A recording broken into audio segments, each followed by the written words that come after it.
Oke, bismillahirrahmanirrahim. Assalamualaikum warahmatullahi wabarakatuh. Gimana kabarnya? Sehat? Kita akan bahas berkaitan dengan model pembelajaran yang digunakan dalam pembelajaran. Nah, yang pertama, model itu adalah sebagai suatu perencanaan atau pola yang digunakan sebagai pedoman dalam merencanakan pembelajaran di kelas untuk menentukan perangkat-perangkat pembelajaran termasuk di dalamnya buku, film, komputer, kurikulum, dan lain-lain. Ini pendapat menurut Joyce tahun 1992. Jadi model itu sendiri adalah suatu perencanaan atau pola yang digunakan. Ketika kita akan menggunakan pola apa, itu akan berkaitan juga terhadap perencanaan perangkat-perangkat yang digunakan dalam pembelajaran tersebut. Ya, contohnya buku, kemudian film, komputer, kurikulum, dan lain sebagainya. Nah, ada pengertian menurut Harjanto itu sendiri tahun 2008 bahwa model itu sendiri adalah sebagai kerangka konseptual yang digunakan sebagai pedoman atau acuan dalam melakukan suatu kegiatan. Jadi ada kerangkanya yang terkonsep gitu sebagai pedoman atau acuan dalam melakukan suatu kegiatan. Ini khususnya dalam kegiatan pembelajaran.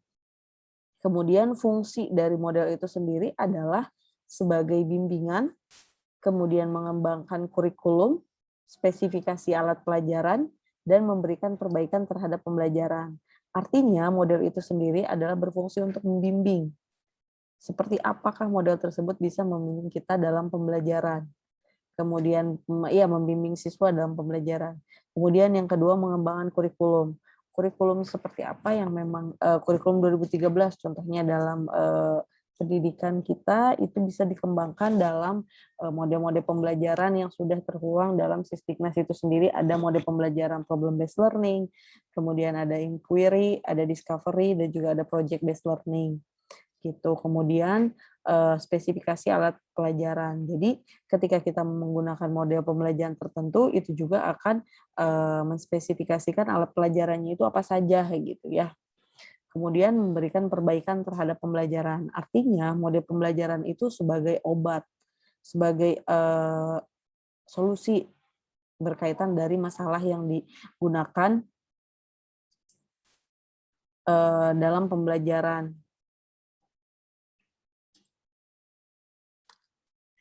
Oke, sebentar ini. Dan di sini ada ciri-cirinya. Jadi model pembelajaran itu sebagai berdasarkan teori pendidikan gitu dari teori belajar. Jadi model pembelajaran itu dikatakan sebuah model ini dikatakan model itu ketika ada teorinya, teori belajarnya dari menurut siapa? Apakah menurut Piaget atau Gagne atau misalkan menurut Vygotsky atau siapa. Jadi ada dasarnya gitu berdasarkan teori siapa. Kemudian yang kedua mempunyai misi atau tujuan pendidikan tertentu. Jadi tujuannya apa gitu model pembelajaran tersebut. Yang ketiga, dapat dijadikan sebagai pedoman untuk memperbaikan kegiatan belajar mengajar di kelas. Yang keempat, memiliki bagian-bagian model atau sintaks. Jadi sebuah model itu memiliki langkah-langkahnya atau bagian-bagiannya. Jadi ada sintaknya gitu. Kemudian yang kelima, memiliki dampak sebagai akibat terapan model pembelajaran. Jadi dampaknya apa setelah menggunakan model pembelajaran A? Atau menggunakan mode pembelajaran B. Kemudian yang keenam, membuat persiapan mengajar, desain instruksional dengan pedoman mode pembelajaran yang dipilihnya. Oke, selanjutnya di sini ada model pembelajaran model jigsaw. Jadi model jigsaw ini langkah-langkahnya, jadi ini termasuk ke dalam mode pembelajaran cooperative learning.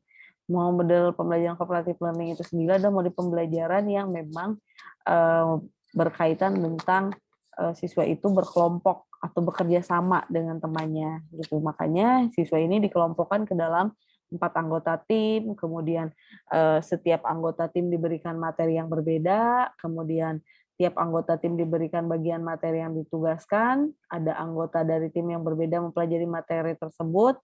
Jadi dalam jigsaw itu ada yang namanya kelompok ahli, dan kalau ada kelompok ahli gitu ya untuk mendiskusikan materi, Kemudian setelah kelompok ahli tersebut berdiskusi tentang materi tersebut, mereka kembali lagi ke kelompok asalnya gitu untuk men-share atau membagikan materi-materi yang sudah didiskusikan tadi di kelompok ahli tadi. Kemudian tiap ahli mempresentasikan hasil diskusinya, lalu guru melakukan evaluasi dan dilakukanlah terakhir penutup. Yang kedua ada model pembelajaran tim, games, turnamen gitu ya. Ini juga bagian dari model pembelajaran cooperative learning gitu ya. Jadi ciri khas dari model pembelajaran ini tentu akan dibagi menjadi beberapa kelompok gitu ya. Ciri khasnya bahwa siswa itu akan dalam pembelajaran ini dilakukanlah sebuah games atau kuis gitu ya, turnamen gitu ya, permainan yang di dalamnya membahas tentang materi yang sudah dibahas gitu ya. Gitu. Jadi seperti apakah materi yang sudah dibahas lalu diturnamenkan gitu ya, dipermainkan, dilakukan permainan dalam sebuah turnamen. Jadi nanti dilakukan siapa nih yang menjadi kelompok yang juaranya gitu ya. Jadi ada turnamennya gitu ya, ciri khas dari model pembelajaran ini. Kemudian model pembelajaran yang ketiga itu ada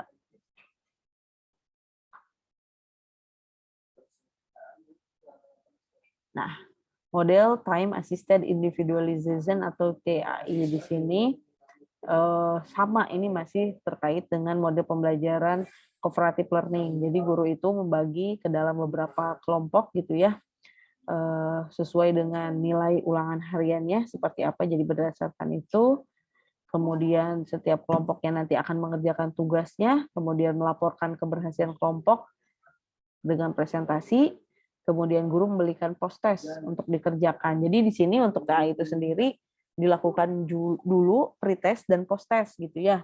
Secara individu dilihat kemampuannya seperti apa, baru dikelompokkan berdasarkan nilainya secara heterogen.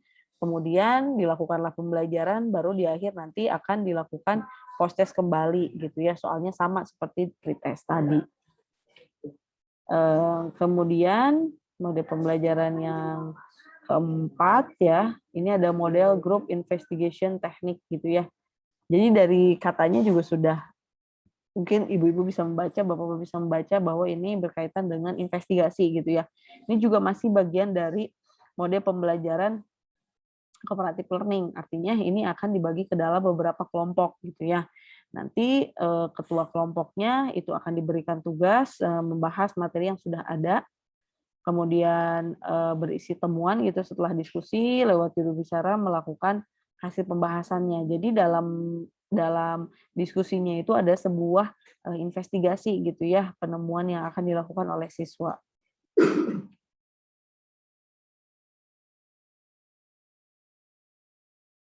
Kemudian ada model pembelajaran, model think, pair, share.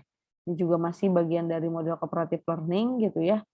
Jadi dalam pembelajaran ini siswa itu guru memberikan materi gitu ya. Setelah itu siswa itu diberikan permasalahan gitu yang akan difikirkan oleh dia sendiri. Kemudian baru setelah itu dia akan diberikan tugas secara berpasangan oleh gurunya. Setelah itu, setelah berpasangan, siswa akan mempresentasikannya secara hasil kelompok gitu. Dia akan men-share hasilnya berdasarkan dari hasil tadi yang berpasangan tadi.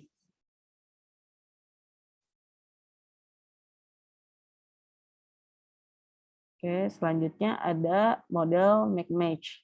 Nah, model make match itu sendiri itu ya model ini tentang memasangkan gitu ya yang topik atau konsep yang cocok untuk direview gitu ya. Jadi siswa itu nanti akan dibagi menjadi beberapa kelompok ya, 3 kelompok. Kelompok 1 mendapat kartu soal, kelompok 2 mendapatkan kartu jawaban, kelompok 3 berfungsi sebagai penilai.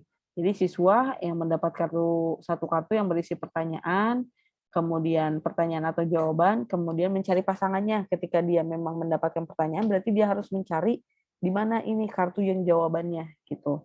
Kemudian siswa itu nanti akan mencocokkan kartunya gitu ya, disesuaikan dengan waktunya yang akan apa dipandu oleh tim penilai gitu ya. Kemudian setelah satu babak dikocok lagi, siswa mendapatkan kartu yang berbeda lagi. Jadi diulang gitu ya. Kemudian siswa itu mendapatkan pasangannya ketika siswa berperan sebagai penilai berganti peran menjadi pemegang kartu pertanyaan dan sebagian pemegang kartu jawaban. Jadi akhirnya di rolling gitu ya antara yang tadinya memegang kartu soal, kemudian di rolling menjadi kartu jawaban, kemudian di rolling menjadi kartu penilai gitu. Kemudian ini terus diulang, kemudian nanti akan disimpulkan oleh guru lalu ditutup. Oke, mungkin itu baru 6 dan memang ke-6 ini adalah masuk ke dalam model cooperative learning. Selanjutnya akan disampaikan oleh Kang Fajar.